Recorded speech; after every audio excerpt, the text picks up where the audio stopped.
தினம் தாலிக்கு தங்கம் 27,000 50,000 தாலிக்கு ஒரு பவன்.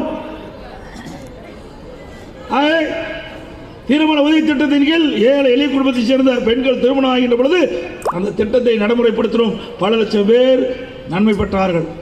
இதே திராவிட முன்னேற்ற கழக தேர்தல் அறிக்கையிலே குறிப்பிட்டிருக்காங்க. திமுக ஆட்சிக்கு வந்தால் திருமண உதவி திட்டம் 25,000 30,000, திருமண உதவி திட்டம் 50,000 60,000. நீங்க உயர்த்தாட்டி போவது ரத்தே பண்ணிட்டீங்க, திட்டத்தையே ரத்து செஞ்சிட்டாங்க. இதுதான் ஸ்டாலினுடைய சாதனை. நாங்களா சீரழித்து விட்டோம், நீங்கள் தான் சீரழித்து விட்டீர்கள். ஏழை எளியவர்களுக்கு கொடுக்கப்பட்ட திட்டத்தை கூட நிறுத்தி தமிழகத்தை சீரழித்த கட்சி திமுக கட்சி, திமுக அரசாங்கம். நம்முடைய ஏழை எளிய குடும்பத்தில் பிறந்த மாணவ மாணவி சிறப்பான கல்வி, விஞ்ஞான கல்வி, உலகத்தரத்துக்கு ஏற்ற கல்வி, அறிவுபூர்வமான